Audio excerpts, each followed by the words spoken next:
There are actually like two stories with how I came up with specifically Maria Capello. So the idea for the Dead Husband Cookbook started because so my husband he's like an amateur chef. He it's not what he does for a living, but he's an Italian American. His whole family's been cooking since way, way, way back. And he has just always done these recipes and he'll write them down and put them on his computer and he doesn't really share them with anybody. So I always used to, like it's kind of a morbid joke, but I always used to joke that if he ever died, I would take his computer and I would cook my way through his recipes. And that's like how I would grieve him is by, doing this like Julie and Julia year of cooking my way through his recipes. And then of course, because I'm a writer, I would turn it into a memoir. And this is always what I used to say if you ever left me. And we were hanging out with a friend of ours one night.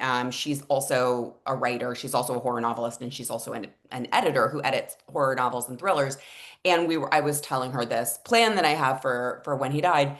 And she kind of stopped me and she was like, "No, Danielle, you don't understand. You have to like write that now. But we need to figure out halfway through the memoir that you actually killed him so that you could do this." So that was kind of the seed of the story is her saying like, "Oh my God, no, that's too good of an idea to just be a jokey thing you say." Um, and then specifically with Maria, in my earlier book, my other adult book, Delicate Condition, when I was selling it, I remember talking to an editor, and the character in Delicate Condition is an actress. And that's really a key part of who she is in the story. And I was talking to an editor early on, and the editor didn't like that she was an actress. She wanted her to be a public figure in a different way. And she was like, "What if she's like a one of these, you know?" one of these personalities who her whole job is to just like be a chef. Like she's like one of these personality chefs and homemakers whose entire job is to just kind of perform domesticity. And that wasn't right for that book, but that idea really stuck in my head because I'm like, oh my God, that's such a great character to focus on. And just the idea of this woman who is very publicly mothering and domestic and traditional and all of this in every sense of the word, but like just by her very nature, this is her job and she is a businesswoman. And just studying that dual nature of somebody who is such a phenomenal businesswoman, but her business is to basically be this traditional housewife. So that's where the concept for Maria came from. So I needed to give her a really terrible husband because the entire concept for this book is this guy is going to die. And I really wanted the mystery of his death and the suspicion of, was she the one who took him out to loom large over the entire story. So I had to come up with a guy who was truly terrible that we would not like, but he also needed to have that charm, that thing that initially drew her to him because we needed to believe that this woman who eventually becomes this powerhouse, like she's a Martha Stewart or an Ina Garten type, we needed to truly believe that she loved him and that she wanted, to be in this relationship with him, or the entire story wasn't going to work. If he was just terrible from page one, that was going to be a boring story. So he needed to be kind of sneaky in his terribleness. So that's how I came up with the idea of Damon Campello, who honestly, I was watching a lot of The Bear at the time that I came up with him. So I had to steal a little bit of Jeremy Allen White, but make him much less charming and delightful. But yeah, that's where he came up with this guy who's, a celebrity chef who is really initially just a very charming, romantic guy, but is somebody who just really doesn't want to take responsibility for the life that he's set up with his wife. So he's not a great family guy. He's not home with the kids. He's not taking her on dates. He's kind of selfish, doing his own thing. And I just really wanted him to be the kind of guy that at a certain point you start rooting for somebody to kill him. there is such a toxic culture in chefs and in restaurants that I like when I was doing the research for this book that I learned about because I did waitressing and hostessing when I was really young, but it's just this kind of toxic masculinity. It's just this idea of this like macho nature that's very common in, especially once you get to these higher level restaurants or these restaurants that are like celebrity chefs and restaurants that people are writing up about. It's almost like they feel entitled to this really bad behavior.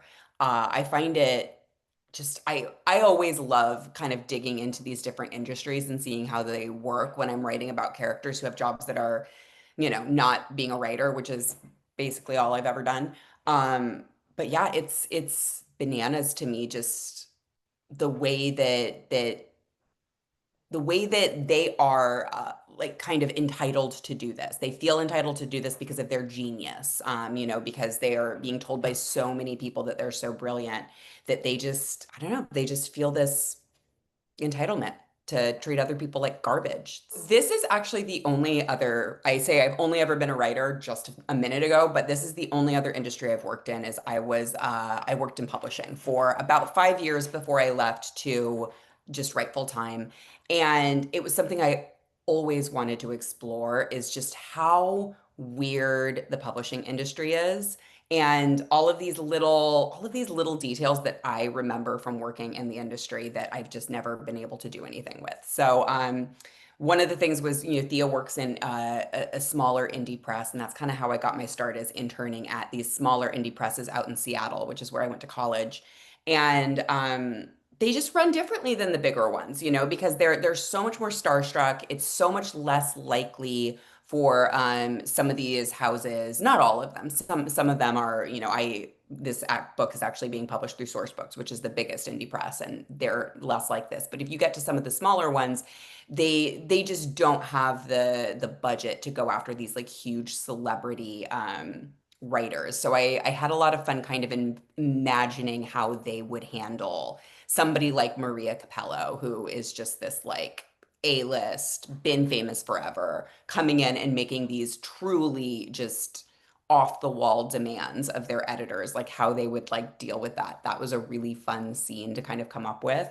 Um, and yeah, and then it was just about getting into all of the little details. I really wanted the reader to get a good chunk of her memoir because she was such a strong character in my head. I had so much fun writing her. I really wanted to get into her voice and I wanted to let her tell her own story. I didn't want it to be a thing where, Thea read the whole manuscript overnight and then kind of just told you what it was in it. I'm like, I want my reader to get Maria's side of the story essentially.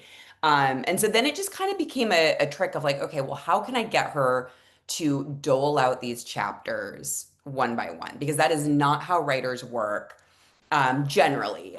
So like it needed to be this kind of a weird demand that she had of Thea.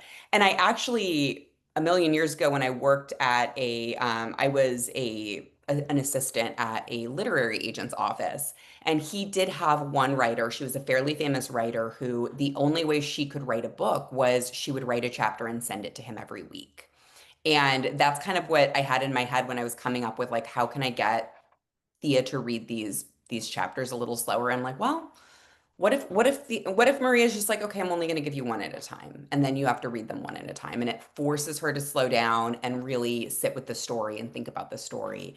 And then I just made her come up to the farm because it's creepy, and I really wanted her to be in this creepy Catskills farm setting, and I thought that somebody like Maria could demand something pretty insane like that.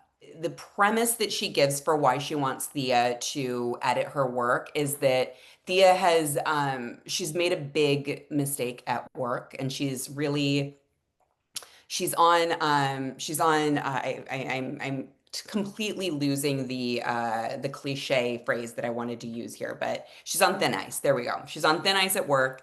And Maria wants somebody that she can manipulate, essentially. She wants somebody who's going to deal with her demands no matter how crazy they are, and who isn't going to ask a lot of questions, and who essentially needs this book to work more than she does. So she chooses Thea, who's just somebody who really needs a win.